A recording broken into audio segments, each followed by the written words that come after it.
Is Christmas a pagan holiday? Are you unwittingly worshiping false gods and inviting demons and evil into your home when you hang your stockings or light your Christmas tree? In this video, I'm going to honestly address this growing trend among well-meaning, if somewhat pharisaical, Christians that teach that Christmas is a holiday whose traditions have ties to paganism, and therefore we shouldn't celebrate it at all. I'm going to present this modern-day take on Ebenezer Scroogeism against Christmas in the strongest possible form so that together we can test the logic and see if the argument holds water. This is a video I've wanted to do for a long time. In fact, I studied it out thoroughly 23 years ago, and since then have had to come back to the same discussion and arguments every single year to counter the growing trend that Christmas is an evil. Let me tell you that the devil would love nothing more than to take the one time of year that for nearly 2 millennia, the world, which hates Christ the rest of the year, softens their hearts and turns their attentions towards the babe in the manger. The devil wants to destroy this season because he hates it, and he'll gladly use obsession with conspiracy and legalism, pseudo-Christian cults, and yes, even your very own Christian friends and family, if he can, to tear it down piece by piece, removing your joy in the process. Let me start off by assuring you that if you love Christmas, you are in no way walking in the camp of the ignorant or the intellectually unsound. To the contrary, while your friends or family may at first sound convincing and scary, and while we as Americans are hopelessly addicted to conspiracy, and it seems exciting to think that maybe the church has been wrong for the last 2,000 years, here is a very partial list of the giants of our faith over the past 2,000 years who vehemently defend Christmas as celebrated on December 25th. St. Augustine of Hippo. It was said of Augustine that if anyone claims they have read everything Augustine wrote, he is a liar. Oh, how I'd love to see any of these new enlightened Ebenezer Scrooges who saw a YouTube video or read an article and then concluding Christmas was an evil to get into a debate with Augustine. St. Francis of Assisi, who taught that Christmas should be celebrated with overflowing joy, generosity, and tangible reminders about Christ's humility. Thomas Aquinas, Martin Luther, John Calvin, George Whitefield, the Billy Graham of his day, who was the most famous preacher in the English language. Benjamin Franklin estimated that Whitefield would have 30,000 listeners to his sermons. Charles Spurgeon, who delivered some of the most famous Christmas sermons in history, openly mocking the idea that celebrating Christmas could be sinful in any way. John Wesley, Dietrich Bonhoeffer, who celebrated Christmas even while imprisoned by the Nazis awaiting his own execution. Of course, J.R.R. Tolkien, who was a devout Christian and who loved Christmas profoundly and wrote many, many letters to his children defending Christmas in all its beautiful traditions and cheer. C.S. Lewis, who penned Mere Christianity, vehemently defended Christmas against claims of paganism and moral panic. Billy Graham, the greatest evangelist of our generation and our parents. There are many, many more. And yes, to be fair, you'll find a few much smaller names who spoke against Christmas throughout history, like the Puritans at Salem, who also happened to hang and torture and burn and kill in jails dozens of women and men for supposedly practicing witchcraft. Women like Rebecca Nurse, who was a mother of 8 and a grandmother who was known for her community kindness and generosity. Let me assure you that if you love Christmas you are in the right camp, and you are standing on the shoulders of giants of the faith of 2,000 years. Even if your friend or family member watched a scary YouTube or read an article and now feels ready to steal your holiday joy, rest assured of that. But still, there is always this possibility, isn't there? There's a possibility that Christians have just always gotten it wrong, and that the 20-year-old in a hoodie filming their TikTok video about Christmas has actually stumbled upon the truth that's eluded the church all this time. So, for the rest of this video, I'm going to start off playing devil's advocate. I'm going to present the Christmas is pagan and therefore we shouldn't celebrate it argument as strongly and convincingly as I can. I don't want anyone coming back to me and saying, well, you only won the argument because you took its weakest form.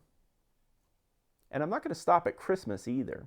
I'm going to reductio ad absurdum this argument all the way to its final conclusions. And then we can decide together if those conclusions are acceptable or if the early assumptions of the argument are false. I'm going to try my utmost to leave all sarcasm and disgust behind and pretend that I really do believe Christmas is evil. It's a thought experiment. Let's see where it takes us. All right, actor role. I hate Christmas. Here we go. Hi there. I have discovered some truly shocking things over the past couple of weeks, to the extent that I felt compelled to speak about it with you. I've had to do a lot of uncomfortable reconsidering of things I've always assumed were harmless, even good. And I've come to a difficult conclusion. Christmas is not something Christians should be celebrating. I know that's hard to hear. It was hard for me to accept too. But once you begin tracing the roots of the holiday, once you start asking honest questions about where our traditions come from, it becomes impossible to ignore. Put plainly, there is evidence that Christmas may be built on symbols that were not originally Christian, and there is no way it is God-honoring. All these things we consider harmless. Trees brought indoors during winter, lights used to chase away darkness, feasting, music, alcohol, gift-giving. All clustered around the same time of year that cultures were celebrating their false gods. Scripture places a high priority on separation from idolatrous worship, emphasizing that practices shaped in devotion to false gods carry a history and cannot simply be erased or renamed or repurposed. Because if I decorate a tree today in honor of Christ, then who's to say that tomorrow I'll end up bowing down to Saturn, chanting in a forgotten language, and become genuinely confused about how my quiet Christmas Eve escalated into full-blown pagan worship? After all, these things never stop where we intend them to stop. One candle... Okay, I'll do my best. One candle leads to another. One feast leads to another. One tradition opens the door. And before long, we're no longer celebrating. We're reenacting. We're accidentally worshiping Baal and Saturn. I may think I'm remembering the birth of Jesus, but the symbols themselves are patient.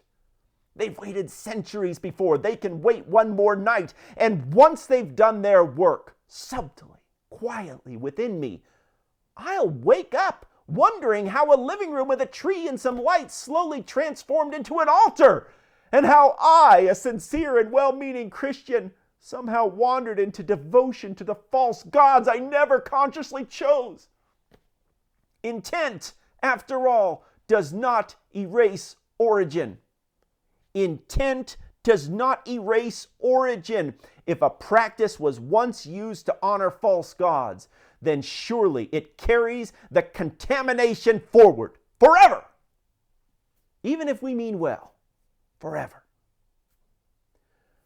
Practices once bound up with idolatry aren't something we're free to repurpose at will, are they? So, the more I thought about it, the clearer it became. Christians who are serious about holiness must be willing to let Christmas go. And once that realization settles in, once you accept that purity matters more than nostalgia, you begin to see just how much else needs to change. Because this isn't about feelings or nostalgia, it's about practice, traditions, things we've allowed into our homes without asking where they came from. Take the Christmas tree. Bringing a tree into your home during winter was not originally a Christian practice. It was a pagan one. Evergreens were used because they symbolized life, fertility, renewal, ideas that pagan cultures associated with false gods and with the cycles of nature. So, when we bring a tree into our living room and decorate it, we are reenacting a ritual that predates Christianity and was once tied directly to idol worship. It doesn't matter that we say it's just a decoration. Decoration does not erase origin. A thing does not become good or okay or holy simply because we like it. Lights, the same thing must be said of lights. Candles, strings of lights, illuminating the darkness during winter. Pagan cultures used light explicitly to ward off evil spirits and to honor the return of the sun. That meaning doesn't simply disappear because electricity was invented. When Christians cover their homes in lights during the darkest part of the year, we are participating in symbolic language that did not originate with Christ, but in paganism. Light may feel innocent, but innocence is not the same as holiness. In fact, we may be better off taping our light switches in the off position the whole month of December just to be safe. And then there is the timing itself of Christmas. Late December, the winter solstice. A period already saturated with pagan festivals long before the Star of Bethlehem ever appeared in the sky. And yes, I know this view isn't entirely historically airtight.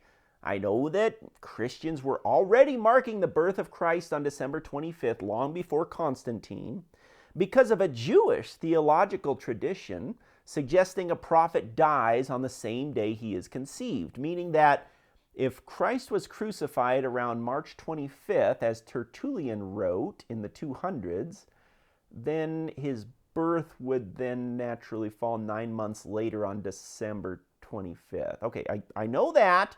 And yes, I also know that by the time Constantine officially recognized December 25th, celebrations like Saturnalia were already in steep decline, about as culturally acceptable and dominant as using these and thous in everyday conversation today. And yes, I know that early Christians weren't quietly borrowing pagan festivals. They were openly competing with them and ultimately replacing them, reclaiming that day entirely for Christ. I know all of that, but still, because even if the history is more complicated, even if the intentions were pure, the proximity alone to Saturnalia of December 25th, it feels risky. Isn't it better to be safe instead of sorry? Isn't it better to leave that date alone entirely? I mean, bad people have done bad things on December 25th. We should leave it alone. I mean, okay, it's possible bad people have done things on other dates besides December 25th, but I saw a YouTube video that was very, very scary. Consider feasting and celebration. especially the emphasis on feasting. Large meals, indulgence, treats, sweets, pagan festivals were marked by excess, eating, drinking, celebration. So, when Christmas becomes centered around food and abundance and gathering with families, it literally mirrors the very practices used in the worship of Baal and Saturn and Thor, right? Music and merriment. Music is another concern. Songs, carols, joyful singing. Music has always played a central role in pagan rituals, used to stir emotion and create communal excitement. Emotion, however, is not evidence of truth. Feeling uplifted does not mean that what you are doing is right. When Christmas music fills the air, especially the music that prioritizes cheer over reverence, it raises serious questions about whether we are worshiping God or simply enjoying a seasonal mood. And surely pagans enjoyed a seasonal mood, right? That's got to be wrong. We should be careful about being too cheerful, lest we accidentally start dancing down the street and stripping off our clothes and chanting incantation in foreign forgotten languages when all we thought we were going to do was listen to Have a Holly Jolly Christmas. What about gift giving? Even gift giving must be examined. You see, pagan cultures are the ones that first exchanged gifts during winter festivals as a way of honoring gods or securing favor. So when we place gifts under a tree and exchange them on a specific date, we are participating in a ritual pattern that existed long before Christianity. Yes, I know some point to the Magi and their gift to the Christ child, and I understand that God is the one who invented giving that we celebrate at Christmas when he gave us the greatest gift of all, the babe in a manger. But Scripture records what they did. That doesn't mean it's okay for us to do it. Tradition should never outrank obedience. None of these practices are neutral. Each one carries a history. Each one carries a meaning. And when those meanings originate in false worship, Christians must be willing to walk away, no matter how beloved the tradition may be. Because holiness is not about what feels warm or familiar. Holiness is about separation, and separation requires sacrifice. When all of this is taken together, the tree, the lights, the timing, the feasting, the music, the gifts, the conclusion feels unavoidable. Christians must walk away from Christmas. They must not participate in a collection of practices whose roots are tangled in histories we did not choose and meanings we did not create. And if Scripture truly calls us to separation from idolatry, then selective concern simply won't do. If we're going to be serious about holiness, then Christmas must be set aside entirely. Not reluctantly, not partially, but decisively. In fact, there is even a deeper responsibility than that. Because Christmas cannot be the only thing we examine. If practices shaped outside Christian worship are spiritually unsafe in December, then they are no safer in July. Consistency demands that we apply the same standard everywhere, not just to Christmas. And that's where the conversation inevitably leads next. This mustn't be just about killing the joy of our friends and relatives the last week of December, no matter how much fun that is. It must be a crusade where we take idolatry seriously wherever we encounter it. We as Christians need to flee in fear from anything associated with paganism. We need to treat paganism with the strong superstition it deserves. And we must, absolutely must be consistent. Because it would be totally intellectually dishonest, even hypocritical, to condemn pagan influence in Christmas while tolerating it elsewhere. So we have to ask a harder question than just Christmas. If something is corrupted by pagan use at Christmas, why should it be acceptable at any other time? Take birthdays. Celebrating a person's birth with candles, cake, gifts, and attention was not a Christian invention. Ancient pagan cultures marked birthdays, especially the birthdays of kings and rulers, with feasts and ritual observances. Candles were used symbolically. Wishes were made. Honor was given. So, when we celebrate a birthday today, even for children, we are continuing a pattern that has roots outside Christian worship. Yes, people will say, but it's just my family celebration. But again, intent does not cleanse the pagan origin. Did you know that there are only 2 birthdays mentioned in the Bible, and that those birthdays were that of the wicked King Herod and the wicked Pharaoh? If Christmas must go because of contaminated roots, then birthdays cannot be far behind. Especially adult birthdays. Pride is already a serious concern. What about wedding rings? I took mine off, because consider wedding rings, a circular band symbolizing eternity, placed on a finger. The symbolism did not originate in Scripture. It originated in ancient cultures that believed the ring finger contained a vein connected directly to the heart. Mysticism, symbolism, pagan anthropology. Marriage itself is biblical, of course, but rings? Rings are a tradition of men steeped in pagan culture, and that tradition must be exterminated. Perhaps marriages would be much safer spiritually without them. What about names and language itself? These present challenges because many of our words come from pagan celebrations, cultures, gods. Even the months of the year. March, named after the god of war, Mars. January, named after Janus. June, Juno. Every time we reference these months, we are unknowingly invoking pagan gods. We may even be worshiping them. Now, some may say, but it's just a word, it's just language. But language shapes thought, and thought shapes belief, which means caution is warranted. Perhaps numbers or coded numbers would be safer than language. Or at least, we must absolutely refuse to use any Roman-derived language when it comes to the months of the year or the days of the week. What if you or someone you know said something like, "May March bring with it many blessings into our home"? Do you know the literal translation of that is, "May Mars, the god of death and war, bring many blessings into our home"?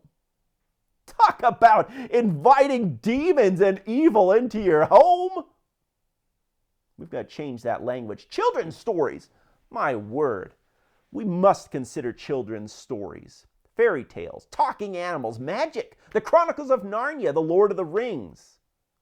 These narratives often originate in pre-Christian folklore filled with spirits, enchantments, and supernatural forces that are not rooted in biblical truth. Allowing children to delight in such stories may blur the line between imagination and deception. Yes, Scripture uses metaphor, but Scripture is inspired. Goldilocks is not inspired, and we should cut it out! What about music outside the church? Music, again, requires scrutiny because rhythm can bypass reason. Melody stirs emotion. Many musical structures and instruments trace their origins to pagan ceremonies. Drums especially. Human beings have literally been sacrificed on altars to false gods throughout history to the beat of drums. And you're going to play a drum in your house? But also flutes, strings, chants. If music has the power to move the heart, and it does, then it must be treated with great caution. Perhaps spoken word worship is safer, preferably monotone. Colors are symbolism which must be considered. Red has been used to represent blood, sacrifice, and passion in pagan rituals for millennia. Green, as we've discussed, symbolizes fertility and renewal. Purple was associated with royalty and divine authority from false gods. Are you going to wear a purple shirt? Red pants? Are you going to put on jewelry? At some point, one must ask whether color itself has been compromised. White, perhaps, remains safest for us, although even that has been used in pagan rituals, so off-white may be preferable. The home itself, finally, consider the home. Architecture, decoration, furniture, many design elements trace their origins directly to cultures with pagan worldviews. Specifically, symmetry, columns, fireplaces. Fire especially has been central to ritual worship across civilizations. So gathering around a fire, even for warmth, deserves careful thought. Is it warmth or is it tradition? Or is it the unwitting worship of Baal and Asherah? Okay, here's the weight of faithfulness. You see, none of this is easy, but faithfulness rarely is.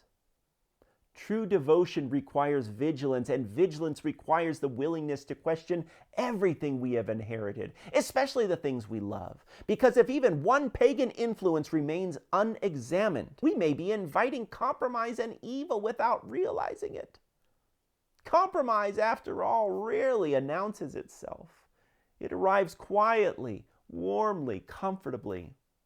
In fact, I don't think we've gone far enough in this discussion. I think partial obedience is not obedience at all. If pagan influence corrupts meaning, truly corrupts it, then we must keep going. Numbers and mathematics. Numbers are also suspect.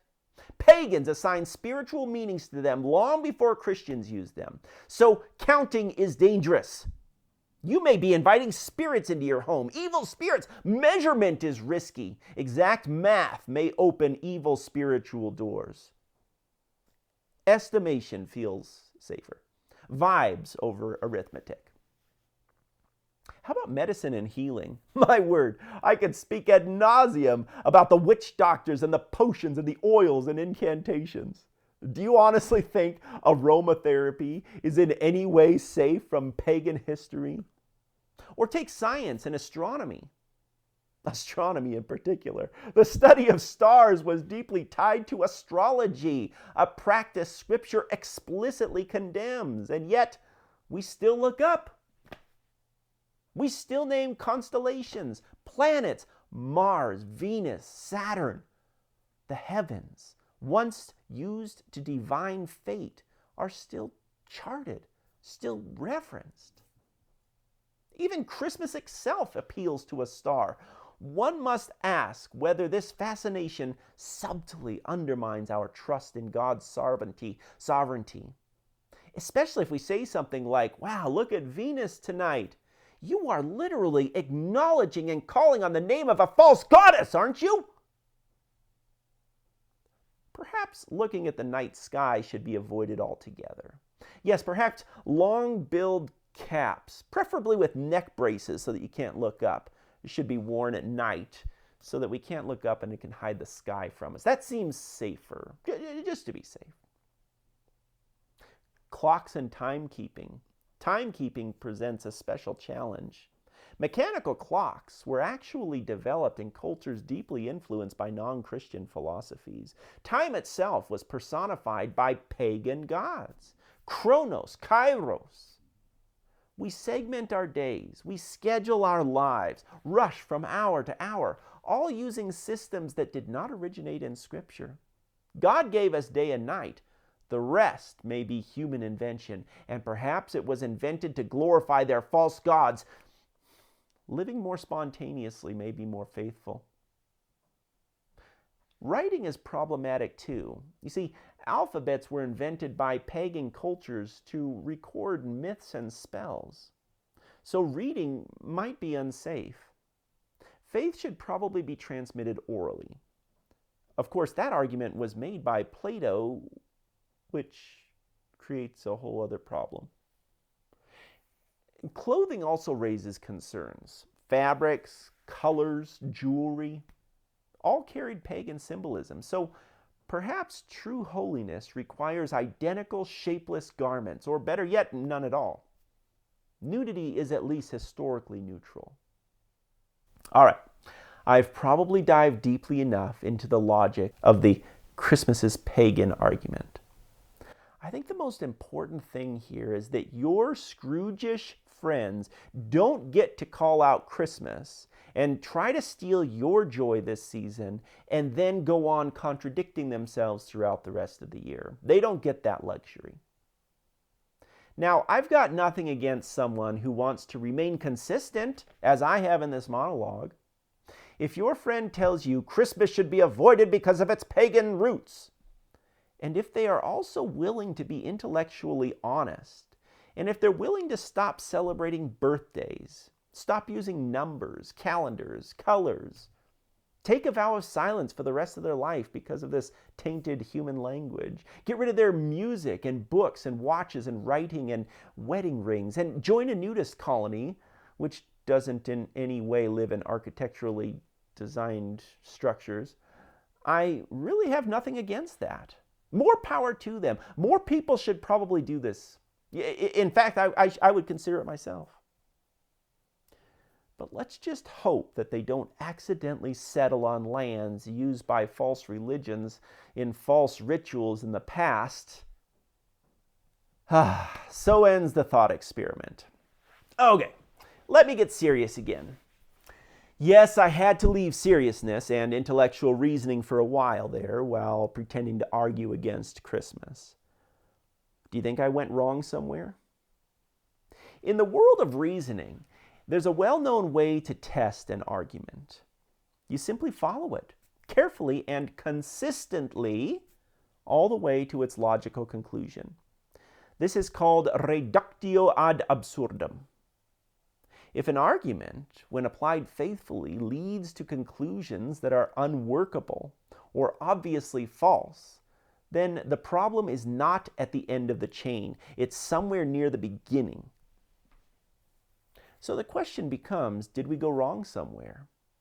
Because everything we've concluded so far rests on a single assumption, one we've been quietly carrying the entire time.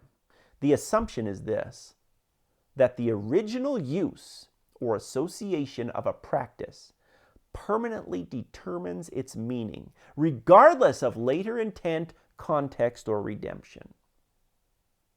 Put more simply, here is the assumption of the Christmas is evil because of paganism argument. The assumption is, if something was ever used in idolatry, then it is forever spiritually contaminated and cannot be faithfully reused.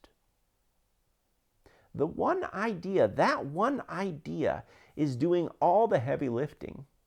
It's the controlling assumption behind rejecting Christmas trees, behind rejecting lights, behind rejecting December 25th as the date to celebrate Christ's birth, behind rejecting feasting, music, gifts, birthdays, language, calendars, symbols, clocks, numbers, clothing, and everything else we've examined. Everything flows from that one single premise. And now the question isn't whether we've applied it consistently. We have. Through this thought experiment, we have. The question is whether that premise can actually be true. Because if that premise is true, then indeed we should all abandon Christmas, along with every other thing that I've said in this monologue. If that assumption is true, something sobering becomes clear.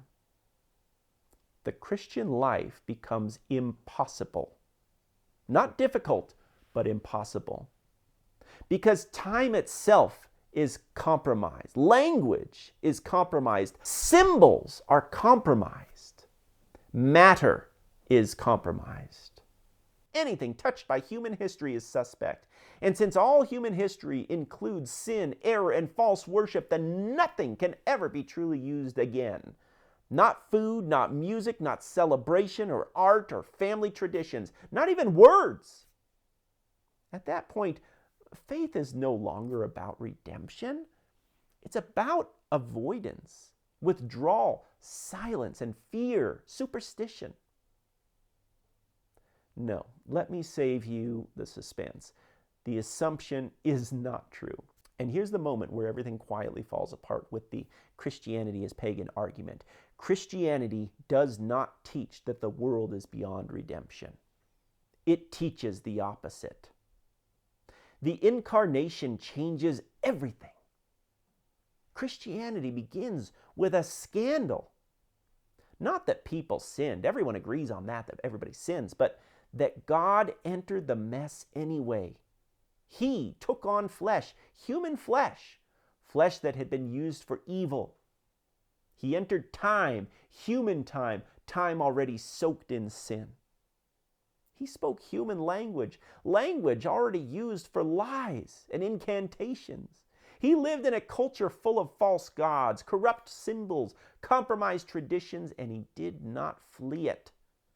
He redeemed it. If the logic we've been following were true, the incarnation itself would be impossible.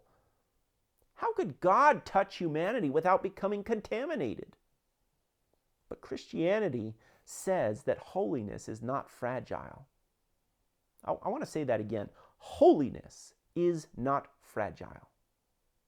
Light is not threatened by darkness. Darkness is threatened by light. And that's why Christmas exists. Not because Christians were careless. Not because they secretly wanted paganism. But because they believed something audacious.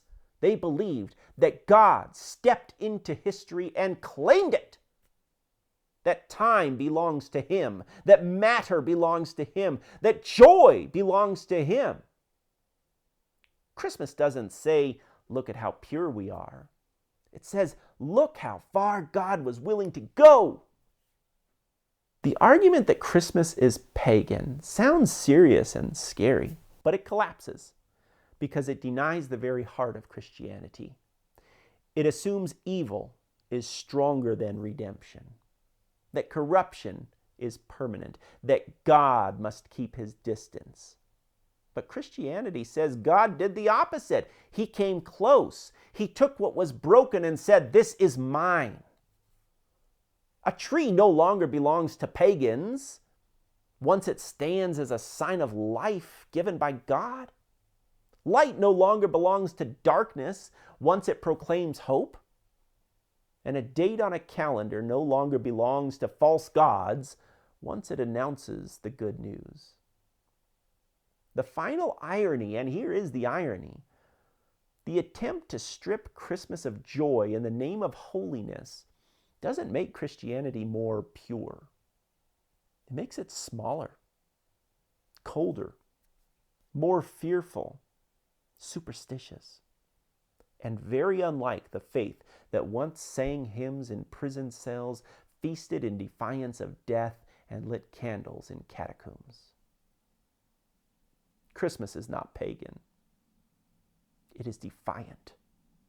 It is the announcement that God does not abandon the world to darkness. He enters it. And that, my friends, is something worth celebrating this year. I want you to celebrate Christmas. I want you to hold on to your traditions. I want you to be generous this year. I want you to feel joy. I want you to spread joy. I want you to celebrate with a clear conscience. Remember, you are standing on the shoulders of giants, but you are worshiping at the foot of the God of the universe, at the manger of a babe in Bethlehem. Merry Christmas.